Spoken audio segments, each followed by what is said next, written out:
Hello बच्चों। आज मैं आप लोगों को क्लास 8 की जो आपके पास एनसीईआरटी की बुक है ना, उसमें हमने अपना chapter number 6 we distribute yet things multiply, ये वाला चैप्टर स्टार्ट कर रखा है। तो आज की क्लास में हम लोग fast multiplication using distributive property सीखने वाले हैं। आपको याद होगा हमने लास्ट क्लास में डिस्ट्रीब्यूटिव प्रॉपर्टी सीखा था और उससे रिलेटेड फिगर इट आउट के क्वेश्चंस भी किए थे, है ना। तो उसमें ही आज हम कुछ फास्ट कैलकुलेशन सीखने वाले हैं, मतलब डायरेक्ट मल्टीप्लाई ना करके कुछ और ट्रिक सीखने वाले हैं। तो आपसे कह रहे हैं that distributive property can be used to come up with quick method of multiplication when certain type of numbers are multiply.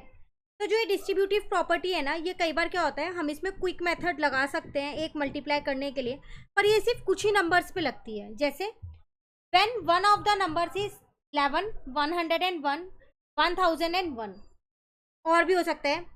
आप इसे एक्सटेंड कर सकते हो नंबर को 1001 ऐसे करके। तो नॉर्मली या फिर 99 पे भी लगा सकते हो, 999 पे भी लगा सकते हो ये वाली प्रॉपर्टी। तो कुछ ही नंबर्स पे ये प्रॉपर्टी लगती है, मतलब कोई भी नंबर अगर 11 से मल्टीप्लाई होगा तो भी आप ये प्रॉपर्टी लगा सकते हो क्विक मेथड से। 101 से कोई नंबर मल्टीप्लाई हो रहा है तो भी क्विक मेथड से ये प्रॉपर्टी आप लगा सकते हो। ठीक है, चलिए जानते हैं कैसे लगाएंगे। Use the following multiplication to find the product of a number with 11 in a single step. आपको क्या करना है, एक सिंगल स्टेप में इन्हें मल्टीप्लाई करना है 11 से। जैसे 3874 एंड 5678, इनको 11 से मल्टीप्लाई करना है। तो बहुत सिंपल है, 3874 इंटू 11 है ना, तो आप उसे क्या करो, 11 को एक्सपेंड करके लिख दो। यहाँ पर देखो ध्यान से। तो मैंने क्या किया, ये मैं आपको स्टेप्स इसलिए इंक्रीज कर दूँ ताकि आपको समझ में आ जाए, बट आप इसे एक स्टेप में कर पाओगे। तो इसको आप लिख सकते हो 10 + 1। अब इसको 10 से मल्टीप्लाई करोगे तो आपका आंसर ये आ जाएगा, और इसको 1 से मल्टीप्लाई करोगे तो आपका आंसर ये आ जाएगा। ये हम डिस्ट्रीब्यूटिव प्रॉपर्टी में सीख के आए थे कि ब्रैकेट के बाहर जो भी नंबर होता है वो अंदर ब्रैकेट में जितनी भी टर्म होती है सबके साथ मल्टीप्लाई का होता है ना।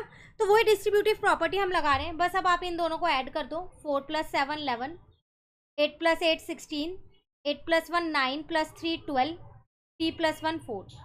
तो आपका आंसर। तो इन क्वेश्चंस में आपको क्या करना है, डायरेक्ट मल्टीप्लाई नहीं करना है, आपको मेथड्स यूज करने हैं। ठीक है, क्लियर। अब आगे आपसे इसमें क्या कह रहे हैं, notice how the digits are getting added. तो आपको ये नोटिस करना है कि किस तरह आप डिजिट्स को ऐड कर रहे हो। Let us take a 4 digit number DCBA। हमने एक नंबर ले लिया यहाँ पर DCBA, ये 4 डिजिट का नंबर है। That is the number that has D in the 1000 place, C in the 100 place, B in the 10s place and A in the 1s place. तो आपको देख के पता चल रहा है A 1s प्लेस पे है, B जो है वो 10s प्लेस पे है, C जो है वो 100 प्लेस पे है, D जो है वो 1000 प्लेस पे है। ठीक है, अब अगर आपको इस वाले नंबर को DCBA को 11 से इंटू करना हो तो आप कैसे करोगे, DCBA 11 की जगह 10 + 1 लिख दोगे। तो DCBA जब इसको 10 से इंटू करोगे तो इसके आगे 0 लग जाएगा। जो भी नंबर होगा उसके आगे 0 लग जाता है ना। जैसे आप यहाँ पर देखो, यहाँ पर आपके पास था 3874, जब आपने 10 से इंटू किया तो उस नंबर के आगे 0 लग गया। तो सेम मैंने इसके आगे भी 0 लगा दिया। अब 1 से इंटू करोगे तो आपके पास DCBA ही आ जाएगा। तो वही चीज़ इन्होंने यहाँ पर लिख दी और इन दोनों को ऐड कर दिया। 0 में किसी को भी ऐड करते हैं वही नंबर आता है। A + B, A + B, B + C, B + C, C + D, C + D, D का D। तो आपके पास ये आ जाएगा। एक जनरल फॉर्म दे दिया ये आपको कि अगर आप 4 डिजिट के नंबर को 11 से इंटू करोगे तो कैसे आएगा। ठीक है, अब यहाँ पर आपसे क्या कह रहे हैं, this can be use to obtain the product in 1 line. आप एक यहाँ पर एक और मेथड ये 1 लाइन का दे रखा है, इसमें भी इससे भी आप ये प्रोडक्ट निकाल सकते हैं, कुछ स्टेप्स में निकाल लेंगे। तो ध्यान से आप वो स्टेप्स यहाँ पर देखिए क्या है, क्योंकि उससे रिलेटेड आपको यहाँ पर 3 से 4 क्वेश्चंस दे रखे हैं करने। तो अगर आप पहला देखें, आपको क्या करना है, यहाँ पर पहला नंबर लास्ट डिजिट जो है उसको एज इट इज लिख देना है 4। अब लास्ट की 2 डिजिट लेनी है। 7 + 4 होता है 11, प्लस करना है याद रखना। 11 होता है 1 लिख दिया और 1 कैरी कर दिया। अब फिर देखो ये नंबर है, ध्यान से देखो, पहले इसे एज इट इज लिख देना है, फिर ये 2 डिजिट लेनी है, सेकेंड स्टेप में प्लस करना है। 11 आया था, 1 यहाँ लिख दिया और 1 कैरी कर दिया। अब ये वाली 2 डिजिट लेनी है, 7 और 8, नेक्स्ट 2। तो 8 + 7 15 हो गया, 8 + 7 15 और एक 1 कैरी था, 16 हो गया। तो अब 6 और यहाँ लिख दिया और 1 कैरी हो गया। क्लियर। अब ये वाली 2 डिजिट्स लेनी है, 3 और 8। तो 3 + 8 11 और 1 कैरी था, 12 हो गया। तो 2 यहाँ लिख दिया, अगेन 1 को कैरी कर दिया। अब ये खाली सिंगल डिजिट लेनी है, तो 3 के साथ जो 1 कैरी था 4 हो गया, इसके आगे 4 लिख दिया, तो मल्टीप्लाई करके ये आंसर आएगा 42614। आई रिपीट, पहले ये वाला नंबर ऐसे ही लिख देना है नीचे, फिर इन दोनों को लेना है 7 और 4 को सेकेंड स्टेप में, थर्ड स्टेप में 8 और 7 को लेना है, कैरी वाला ऊपर लिखते रहेंगे। फोर्थ स्टेप में आपको किसको लेना है, यहाँ पर 8 और 3 को लेना है, और फिफ्थ स्टेप में सिर्फ 3 को लेना है। 5 स्टेप्स हैं टोटल, 4 डिजिट नंबर है तो 5 स्टेप्स होंगे। Clear. Now question is describe a general rule to multiply a number bye 11 and right the product in 1 line. कह रहा है एक नॉर्मल जो जनरल रूल इसका होना चाहिए, आपने यहाँ पर देखा, तो हम इसका ना जनरल रूल लिख लेते हैं यहाँ पर पहले, और उसके बाद इन क्वेश्चंस को उसी जनरल रूल के अकॉर्डिंग करते हैं। ठीक है, तो देखो यहाँ पर अगर मैं लिखूं,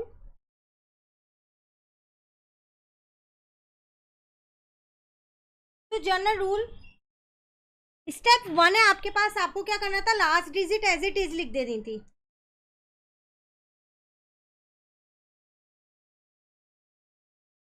तो right the last digit.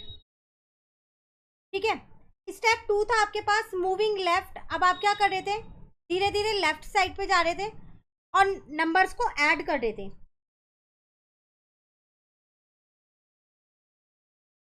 Replace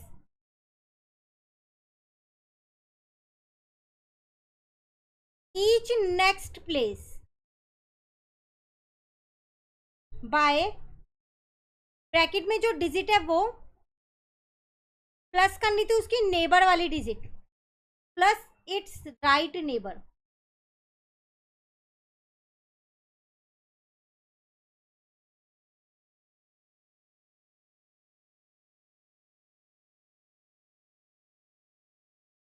carrying as needed, जहां पर कैरी की जरूरत हो वो हम नेक्स्ट वाले नंबर पे कैरी कर रहे थे।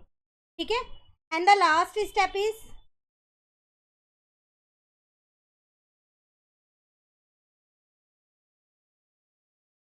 For the left most place right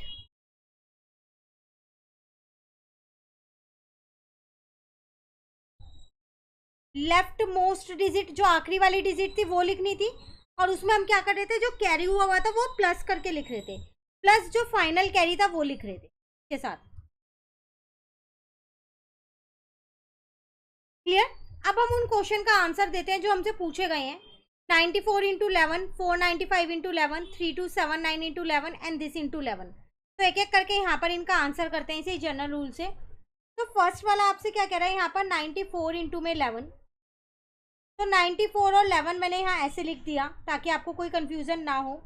तो सबसे पहले आप लास्ट वाली डिजिट करोगे, एक बार ये वाले स्टेप्स आप दोबारा देख सकते हो यहाँ पर। ठीक है, चलो हम भी इसको ऐसे लिख लेते हैं। तो आप ये 4 नंबर तो ऐसे ही लिखोगे, लास्ट वाला स्टेप। उसके बाद 9 + 4 क्या करोगे, अगले स्टेप में 13 हो जाएगा। तो आपने क्या किया, 3 यहाँ लिख दिया और 1 कैरी कर दिया। फिर नेक्स्ट स्टेप में क्या हो जाएगा आपके पास, 9 + 1 10 हो जाएगा, और ये 3 और 4 ऐसे ही लिखा है। तो फाइनली इसका आंसर आ गया आपके पास 1034। देखो 2 डिजिट का नंबर था तो 3 स्टेप में आया है, 3 डिजिट का होगा तो 4 स्टेप में आएगा। अगले वाला है आपके पास 495 इंटू में 11 है। तो 495 इंटू में 11 किया, तो पहले वाला 5 तो मैंने ऐसे ही लिख दिया स्टेप 1 में, 5 ऐसे ही लिखा है। अब स्टेप 2 में मैंने क्या किया, यहाँ पर इन दोनों को प्लस किया, 9 + 5 14, 4 लिख दिया, 1 कैरी हो गया। फिर स्टेप 3 में मैंने क्या किया, इन दोनों को प्लस किया, 4 + 9 13 + 1 14 जो कैरी वाला था। तो फिर दोबारा 4 आ गया और 1 कैरी हो गया। देन स्टेप 4 में हमने क्या किया, 4 + 1 जो 1 कैरी था 5 हो गया, और ये बाद वाले नंबर ऐसे ही है। तो फाइनली मेरा आंसर आ गया यहाँ पर 5445। 3 डिजिट के नंबर से मल्टीप्लाई कर देते तो 4 स्टेप्स आए हैं। Clear. Now the next is third part. 3279 है, 4 डिजिट है, तो 5 स्टेप्स होंगे, ये ध्यान रखना।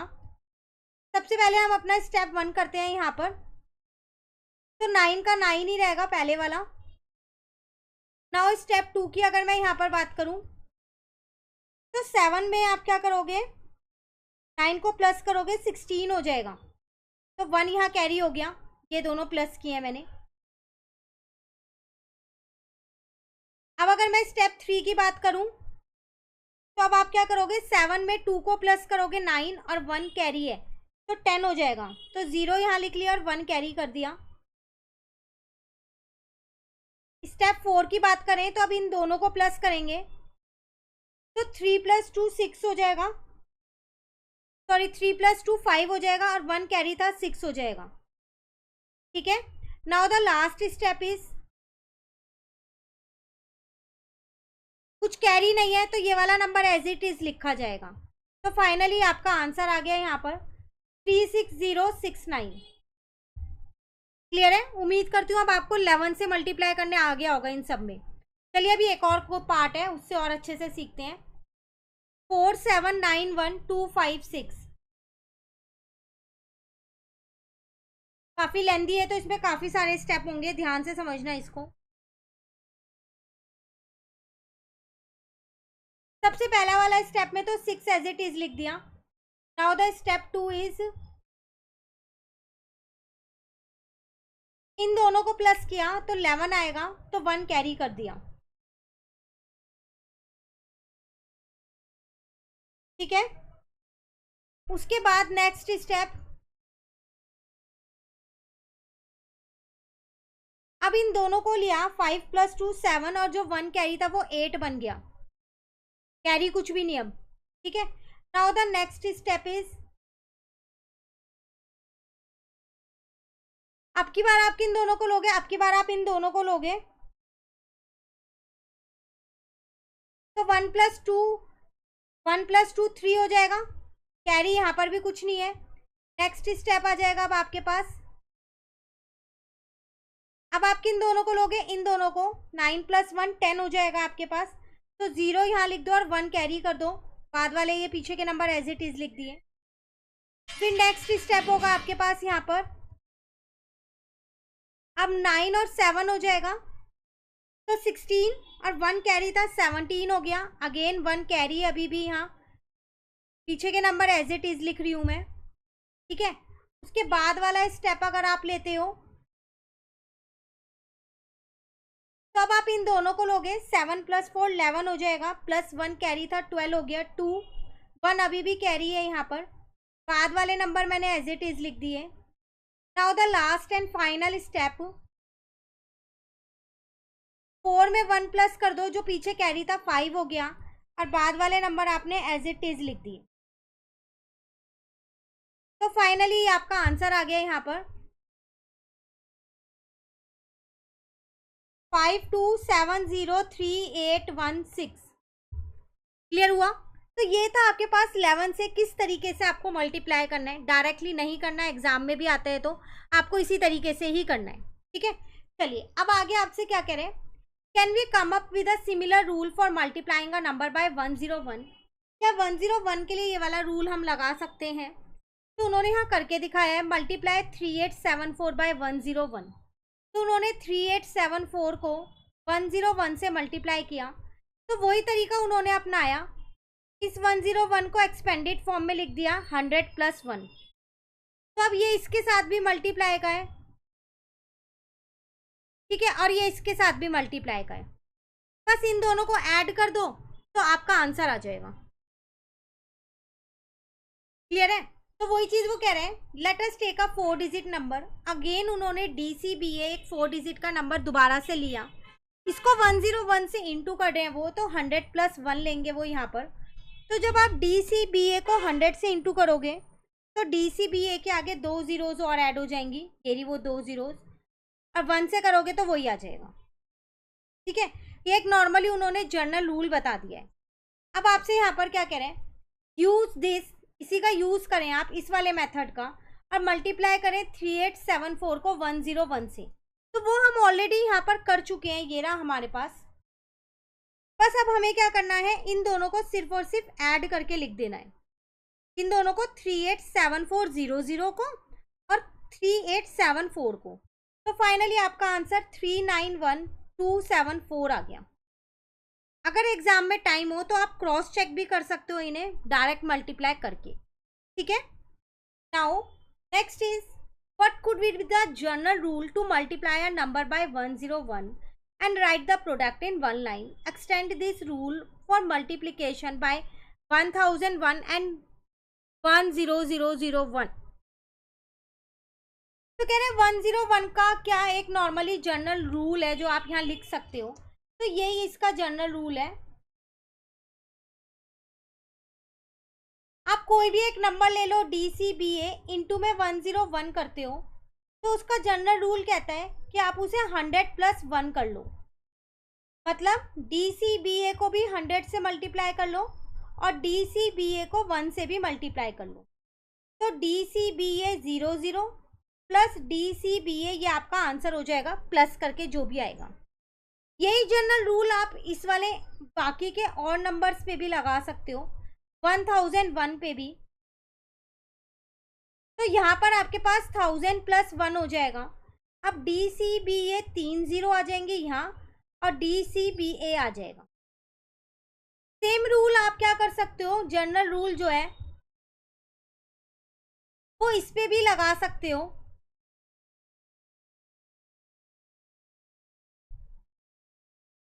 तो यहाँ पर आपके पास 10,000 + 1 हो गया, क्योंकि ये 10,001 लिखा हुआ है आपके पास।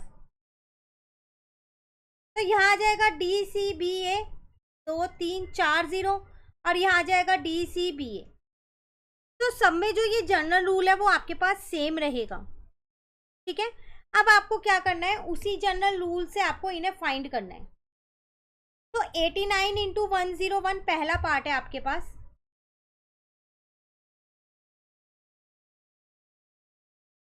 तो 101 को आप लिख सकते हो यहाँ 100 + का 1, तो 89 इंटू में 100 हो गया और 89 इंटू में 1 हो गया, तो 89 100 + का 89, फाइनली आपका आंसर आ गया, ठीक है। नेक्स्ट आपसे कह रहा है यहाँ पर 949 × 101 है, तो 949 101 में 100 + 1 हो गया। अब 949 भी 100 के साथ इंटू है और 949 1 के साथ भी इंटू है, तो 94900 यहाँ आ गया और 949 यहाँ आ गया मल्टीप्लाई करके। अब आपको कुछ नहीं करना, इन दोनों को क्या कर देना है, प्लस कर देना है, तो आपका आंसर 95849 आ जाएगा। Clear. Now the next third part is 256831, 256831, लेकिन इसको मल्टीप्लाई करना है 1001 से, मतलब 1001 से। तो यहाँ आ जाएगा 1000 + का 1, तो 256831, इसके आगे 3 0 लग जाएंगी जब ये अंदर इंटू होगा, और जब ये 1 के साथ इंटू होगा तो एज इट इज लिखा गया। अब आपको कुछ नहीं करना, इन दोनों को ऐड करके लिख देना है, तो आपका आंसर 257087831 आ जाएगा। क्लियर। तो बड़े से बड़े नंबर को भी आप क्विकली सॉल्व कर पा रहे हो। फोर्थ पार्ट इज 1111 और 1001। अगेन आप क्या करो, 1001 को 1000 + का 1 लिख सकते हो, तो यहाँ पर आ जाएगा आपके पास 3 0 और यहाँ पर आ जाएगा आपके पास 1111। अब आपको क्या कर देना है, इनको सिर्फ और सिर्फ ऐड कर देना है, तो आंसर 111211 आ गया। कॉमा लगाना चाहो लगा दो। क्लियर। नेक्स्ट फिफ्थ पार्ट है आपके पास 9734 × 99। अब यहाँ ध्यान से समझना, यहाँ 99 है, कोई बात नहीं, आप इसको 100 - 1 लिख दो। अब +1 की जगह -1 हो गया, बाकी रूल सेम यही है, अंदर मल्टीप्लाई किया 2 0 हो गई, 1 से मल्टीप्लाई किया ये आ गया। बाकी डिस्ट्रीब्यूटिव प्रॉपर्टी में कोई चेंज नहीं आया। ये distributive property of multiplication over subtraction है और ऊपर वाली ओवर एडिशन थी। क्लियर? जब माइनस कर दोगे तो ये आपका आंसर आ गया। लो, ठीक है। Last one is 2 3 4 7 8। इसको आप मल्टीप्लाई कर दो ट्रिपल लाइन से। ना डरने वाली बात नहीं होगी कि ट्रिपल लाइन से कैसे करें, कौन सा इसमें ट्रिक लगाएं। उसको आप 1000 माइनस 1 लिख दो, होगा तो ट्रिपल लाइन ही ना। तो 2 3 4 7 8 000 माइनस 2 3 4 7 8 हो गया। अब 2 3 4 7 8 को क्या करो, ट्रिपल लाइन से मल्टीप्लाई कर दो, या फिर इन दोनों को माइनस करके देख लो, आंसर आपका सेम आने वाला है।